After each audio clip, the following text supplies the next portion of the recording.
죽고 사는 복음을 증거하는 석윤숙 목사입니다. 오늘은 1.1핵에 대한 말씀을 상고하면서 이 진리의 말씀에 대한 확고부동한 원전에 의한 증거가 온 세계를 향하여 올곧게 선포되어지기를 주님의 이름으로 간절히 기원하는 것입니다.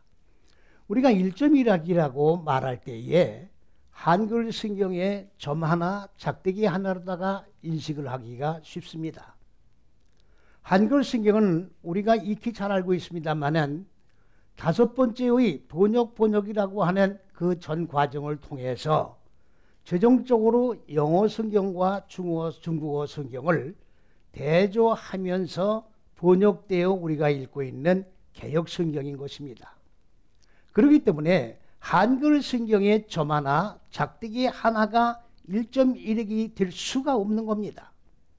그런데 많은 사람들은 그렇게 오해를 하기 때문에 하나님의 이 말씀은 1.1핵도 변개할 수 없다고 하는 막연한 개념 속에서 우리가 성경을 읽고, 그리고 막연한 개념 속에서 성경을 우리가 붙들고 그 말씀 가지고 행동을 하면서 믿음의 여정길을 걸어가고 있는 모습을 볼 때에 안타까움을 금할 길이 없는 것입니다. 온 세계 국민들이 창세기 1장의 6일 창조를 현상의 천지만물을 창조한 6일이라고 보고 있습니다. 어느 누구나 다 현상적으로 6일이라고 하는 그 6일의 포커스를 맞춰가지고 창세기 1장을 보고 있습니다. 그러나 창세기 1장 1절에서 2장 3절까지의 내용 속에는 현상의 천지만물을 창조한 곳이 한 곳도 없습니다.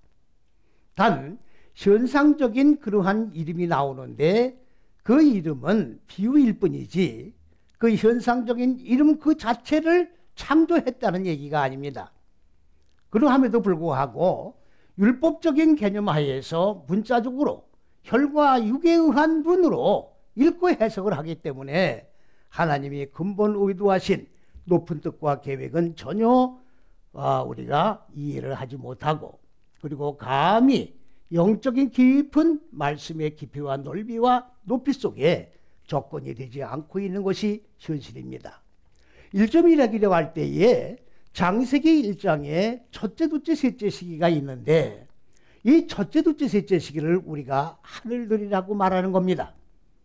삼층천 하늘이라고 할 때에 많은 사람들은 이거를 오해하기 때문에 대기권 저 은하계 세계를 갖다가 말한다라고 하늘들을 말하고 있습니다만은 첫째, 둘째, 셋째 시기는 현상의 하늘들이 아니라 하나님이 근본 의도하신 높은 뜻과 계획을 말하는 겁니다. 이 하나님의 이상, 하나님의 계획, 하나님의 의도, 목표, 생각, 사상, 정신, 이 자체가 하나님이에요. 하나님은 영이시기 때문에 현상적으로 육체의 몸을 가지고 우리가 이 세상에 거하는 것과 같은 그러한 실존으로 계신 분이 아니에요.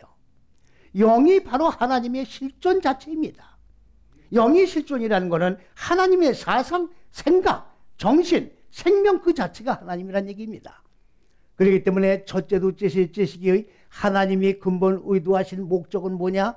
바로 이 계획을 세운 것이 뭐냐? 이걸 갖다가 요드라고 하는 건데 이게 히브리어로 점 하나예요. 히브리어로 작대기 하나입니다. 쉽게 표현을 하면 이거를 점 하나, 작대기 하나를 갖다가 1.1핵이다 이렇게 보면 다행인데 이렇게 보는 게 아니라 한글 성경에 점 하나, 작대기를 보고 있다 그 말이죠. 이거는 전혀 근거가 없는 얘기입니다. 그러면 점 하나는 뭘 얘기하는 거냐? 여호와라고 할 때에 하게 하신 분, 하나님의 법을 세우신 분, 하나님의 의도를 세우신 분, 그걸 갖다가 뭐라고 하느냐? 요드라고 얘기하는 거예요. 그 다음에 작대기는 뭘 얘기하는 거냐? 바브라고 얘기를 하는데 이 바브는 하나님의 의도를 세우신 것이 네 다섯 여째 시기는 인간의 마음 땅인데 마음 땅에 하나님의 의도가 자 익히고 적용되어서 그대로 실현이 되어서 인간 마음 땅에 자리 잡고 있는 어두움인 무지가 깨트려지고 하나님의 생명으로 살아나 이 땅과 하늘이 하나로 결합되는 그 상태를 요도와 바브라고 얘기를 하는 겁니다.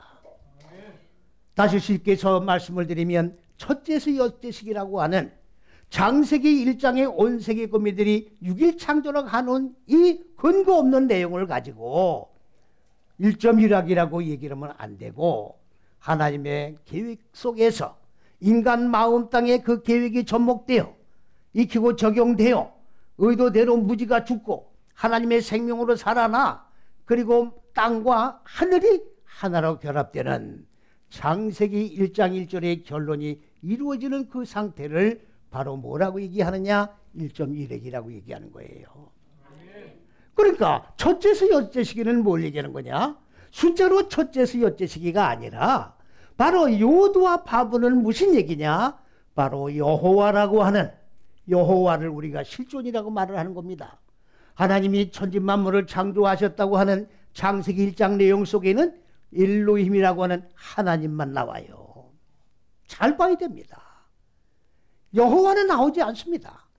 그러면 여호와는 언제 나오느냐? 2장 4절부터 여호와가 등장을 하게 돼요. 왜 2장 4절부터 등장을 하느냐? 창세기 1장은 엘로힘 하나님이 의도하신, 근본 의도하신 높은 뜻과 계획을 도면으로, 청사진으로, 말하자면 계획표를 짜놓으신 거예요. 그런데 그걸 2장 4절부터 얻어내는 게 집행을 해나가는 겁니다.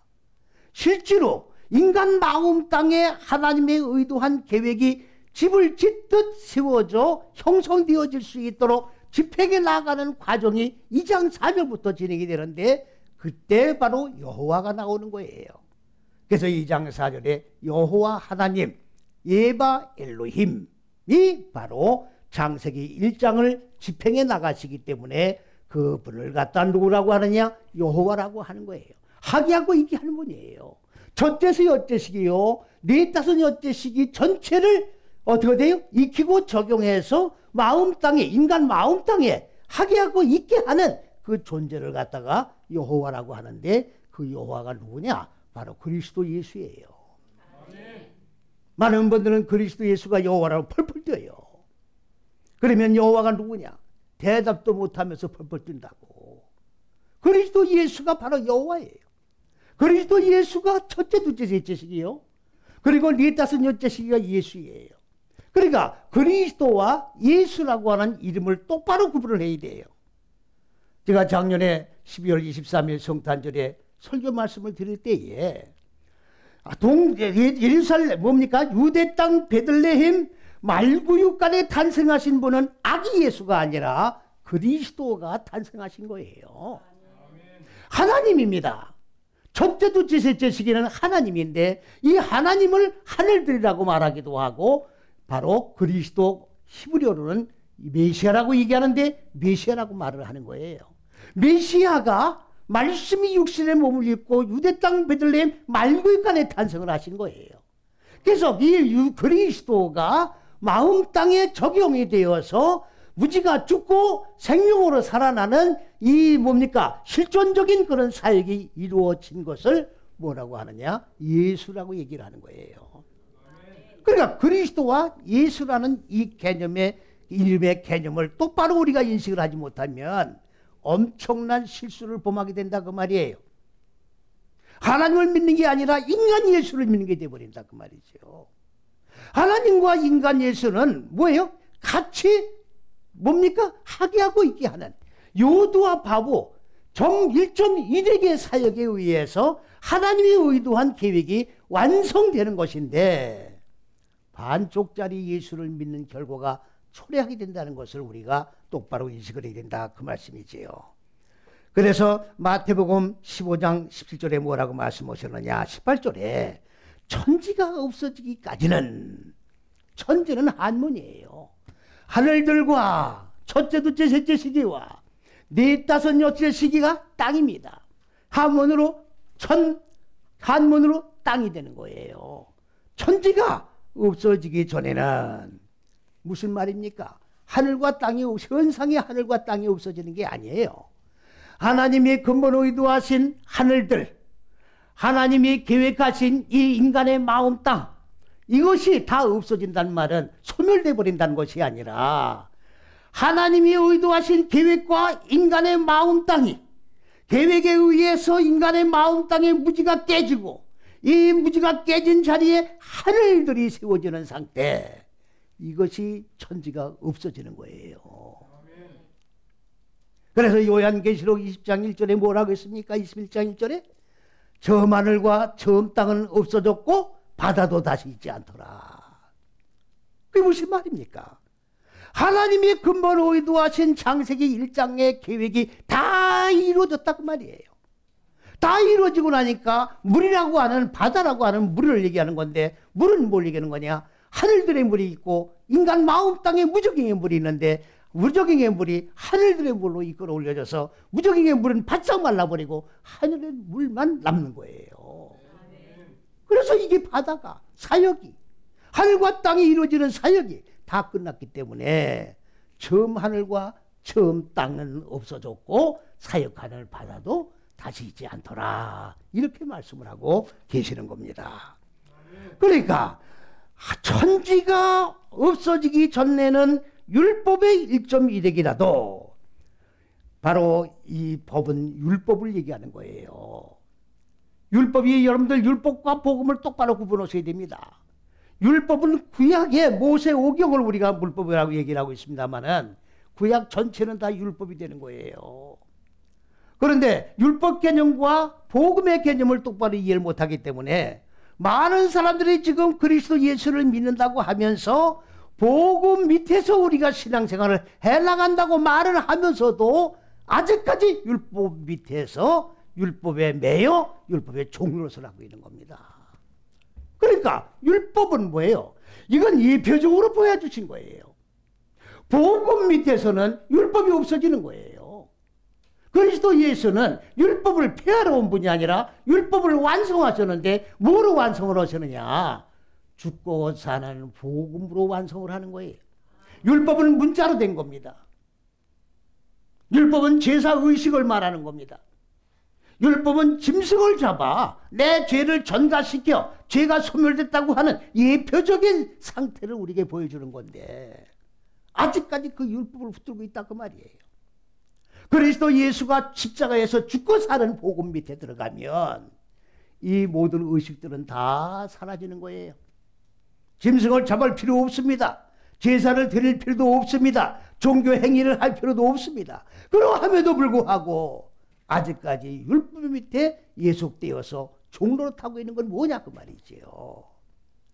그렇기 때문에 바로 하늘들과 땅이 없어지기까지, 무엇이 없어지는 건 뭐냐? 저기까지는 인간 마음 땅에 어두운 무지가 깨지고 하늘들이라고 하는 하나님의 의도한 계획과 합일된 상태가 이루어진까지는 율법의 1.1핵이라고 하는 말은 첫째, 둘째, 셋째 시기와 넷, 다섯, 여째 시기라고 하는 하나님이 근본 의도하신 높은 뜻과 계획은 절대로 소멸될 수가 없다는 그런 말씀을 우리에게 해주시고 계시는 겁니다.